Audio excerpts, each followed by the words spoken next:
DPRD Kota Probolinggo sahkan APBD tahun anggaran 2026 dengan sorotan tajam. Wali Kota jamin revisi anggaran untuk kesejahteraan publik. Media Prolink News mengabarkan,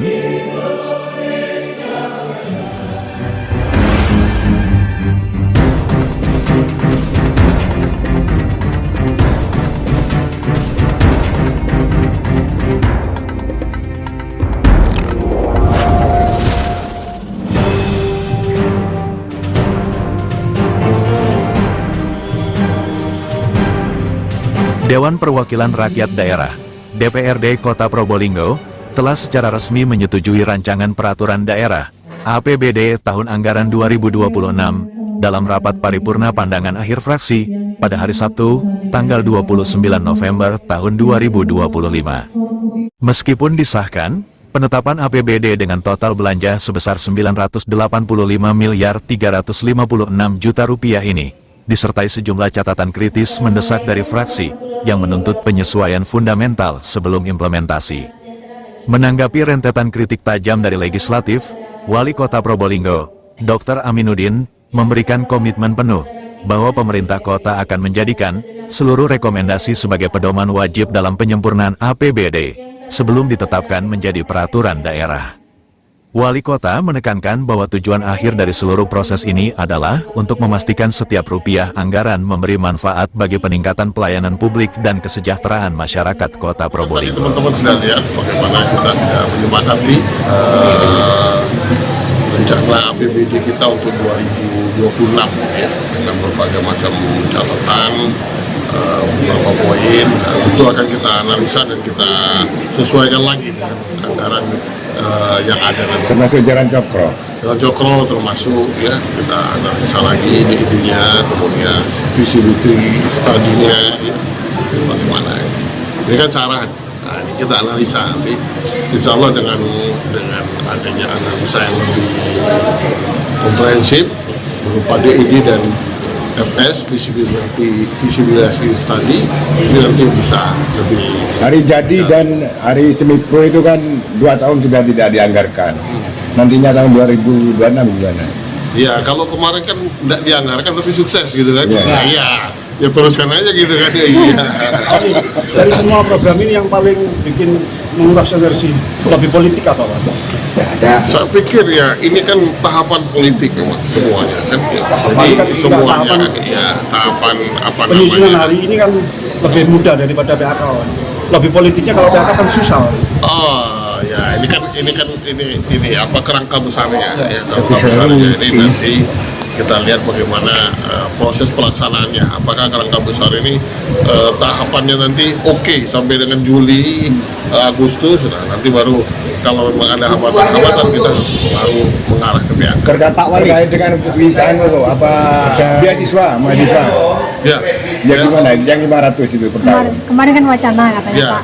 ya jadi ini tetap nanti akan kita anggaran bahkan lebih insya Allah ya dengan apa namanya anggaran dari Dinas Pendidikan berupa apa namanya APBD itu bisa masuk pada pengelolaan atau peningkatan dalam rangka meningkatkan pembangunan manusia kita. Ya. Pak Wali, terakhir mungkin yang menjadi sorotan tajam dari aku ke Dewan itu soal investasi untuk PAD, soal hiburan. Ini kan perdanya itu memperbolehkan, tapi perwali monopati tidak diperbolehkan. Apa ada mau diganti Pak? Perwali 44 itu. Karena saya menghambat itu. Saya pikir kita melihat urgensinya nanti itu. Apakah dengan apa yang sudah kita keluarkan atau yang sudah direvisi kemarin masalah distribusi itu ada minat ya, ada minat dari masyarakat ya. Karena ini kan cukup berat. Seperti yang saya bilang itu dengan apa namanya pajak yang 60% itu kan saya pikir ya, sulit sekali itu untuk dilakukan realisasi. Nah ini yang menjadi patokan. Jadi dalam hal ini kita lebih mengedepankan hal-hal yang kita anggap urgent dalam proses 2026 ini, misalnya pembangunan hotel kalau memang kita ini kan tidak menimbulkan apa namanya efek-efek sosial di masyarakat ya, tetapi dibutuhkan oleh masyarakat dalam rangka penunjang pariwisata Bromo Tengger Semeru kan. Nah ini yang perlu kita ini. Jadi Perwali akan dicabut kesimpulannya gitu Pak? Oh enggak, kita lihat aja ini nanti perjalanan. Ya. Enggak, karena kalau Perda ada, Perwali ada kan juga menyulitkan wali kota untuk mengeluarkan izin. Sebetulnya dari Perda sama ini kan tidak ada ini, dengan Perwali tidak ada sesuatu yang apa namanya bertentangan gitu. Kalau dipelajari ya, tetap menjadi bagian yang ini. Ya tetap itu kan dengan kata lain kan ada hambatan di segi retribusinya. Kalau pengusaha sanggup bayar retribusi 60% itu gimana? Kita cari nanti sama-sama besok.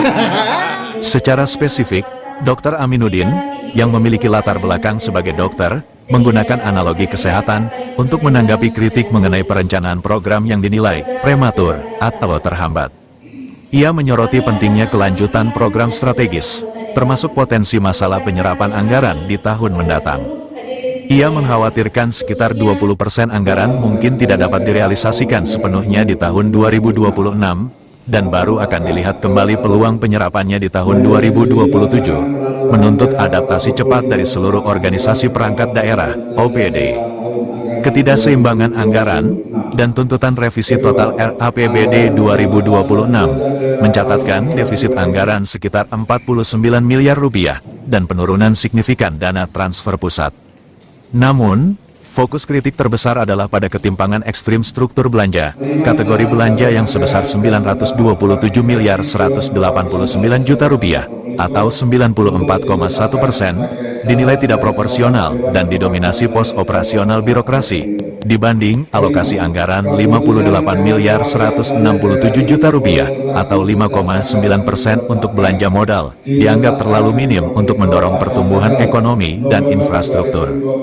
Fraksi PKB paling getol mengkritik ini, dengan menuntut revisi total terhadap struktur anggaran untuk mencapai keseimbangan yang lebih produktif dan berorientasi pembangunan. Berbagai fraksi mengajukan tuntutan spesifik yang diminta disepakati Pemkot untuk ditindaklanjuti. Fraksi Nasdem mendesak optimalisasi pendapatan asli daerah, PAD, melalui pemanfaatan teknologi AI untuk mendeteksi wajib pajak yang tidak patuh. Selain itu, menuntut implementasi prinsip value for money dan melarang praktik pecah-pecah, pemecahan paket, pengadaan barang, jasa, PBJ. Fraksi PDI Perjuangan mendesak penambahan anggaran honor guru ngaji sebagai bentuk apresiasi. Fraksi ini juga menuntut Dinas PUPR agar seluruh pekerjaan infrastruktur dilaksanakan di awal tahun 2026 untuk mencegah keterlambatan penyerapan.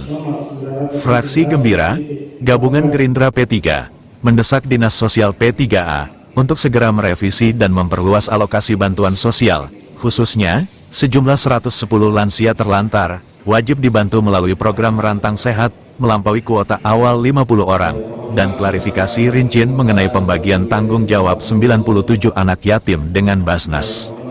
Fraksi Partai Golkar menyoroti keberadaan anggaran siluman, program tanpa perencanaan matang, dan mendesak percepatan pembangunan rest area UMKM di depan Terminal Bayuangga melalui pemanfaatan dana CSR Bank Jatim. Sedangkan fraksi PKS hampir sama dengan fraksi-fraksi yang lain terkait defisitnya anggaran APBD tahun 2026. Akan tetapi yang lebih disorot adalah program revitalisasi lembaga pendidikan, baik SDMI dan SMP. Pemerintah daerah sedang menyepakati rencana APBD 2026 dengan berbagai catatan yang masih akan dianalisis dan disesuaikan. Seperti rencana proyek Jalan Cokro akan dianalisis lebih lanjut melalui DID, Detail Engineering Design, dan FS, Feasibility Study, untuk memastikan pelaksanaannya. Program beasiswa bagi mahasiswa dipastikan akan tetap dianggarkan, bahkan lebih dari rencana awal 500, dengan pendanaan dari Dinas Pendidikan. Terdapat hambatan investasi di sektor hiburan yang disorot oleh Dewan, meskipun Perda memperbolehkan, Perwali nomor 44 yang menetapkan pajak, retribusi sebesar 60% dinilai terlalu berat dan sulit direalisasikan oleh pengusaha. Pemerintah akan mengedepankan hal-hal yang urgen, seperti pembangunan hotel yang menunjang pariwisata Bromo, Tengger, Semeru, serta tidak menimbulkan efek sosial negatif di masyarakat. Dr. Aminuddin, seorang dokter kandungan, menggunakan istilah prematur untuk menggambarkan sebuah program atau proses yang sudah berjalan lama, bahkan sejak masa wali kota sebelumnya, namun hingga kini masih dianggap belum matang atau terhambat. Ia menekankan bahwa masalah ini harus menjadi perhatian semua pihak, agar yang tadinya prematur bisa menjadi sehat dan tetap tumbuh. Ia menyatakan lebih baik melanjutkan proses tersebut daripada menghentikannya, karena menghentikan sama dengan mematikan program tersebut. Stop, mati dia. Menanggapi pertanyaan tentang kandidat direksi dan komisaris yang mendaftar untuk perusahaan Bahari Tanjung Tembaga, Dr. Aminuddin mengonfirmasi bahwa sudah ada sekitar 12 kandidat, meningkat signifikan dari jumlah sebelumnya yang hanya sedikit, kurang dari 4, dan dianggap kurang memenuhi kriteria. Kalau kita lihat, kebetulan saya ini kan dokter kandungan. Jadi yang masalah-masalah prematur ini kan sering kita hadapi, Pak. Artinya kalau tidak kita mulai sekarang, ini bisa malah terjadi hal yang tidak bisa terhenti proses ini. Ini kan proses sudah lama sekali, Iya. sebelum saya malah, kan? Program wali kota sebelumnya. Nah, gitu. Begitu sulitnya sehingga sampai sekarang masih prematur dianggap. Nah, ini yang kita akan terus kaji. Artinya ini merupakan hal yang harus menjadi perhatian semua pihak gitu, ya, supaya yang tadinya prematur itu tetap bisa jadi sehat, tapi tetap tumbuh harus. Nah, daripada misalnya kita stop mati dia, nah, kan begitu. Iya. Kalau ini pengertian prematur itu. Ya. Untuk saat ini apa ada kandidat yang sudah mendaftar untuk struktur? Sudah kalau nggak salah sudah belasan, 12 sampai ya. Kemarin kan masih sedikit, dan 8. beberapa tidak kurang dari 4 apa? Oh, masih 4. Iya, masih 4 dan kelihatannya kurang memenuhi ya. Nah, ini nanti akan kita lanjutkan rapat dari Senin atau Selasa. Siap, terima kasih. RAPBD 2026 selanjutnya akan diserahkan kepada Gubernur Jawa Timur untuk dievaluasi dan disempurnakan lebih lanjut oleh Banggar bersama tim anggaran pemerintah daerah, TAPD, sebelum ditetapkan menjadi peraturan daerah yang berlaku.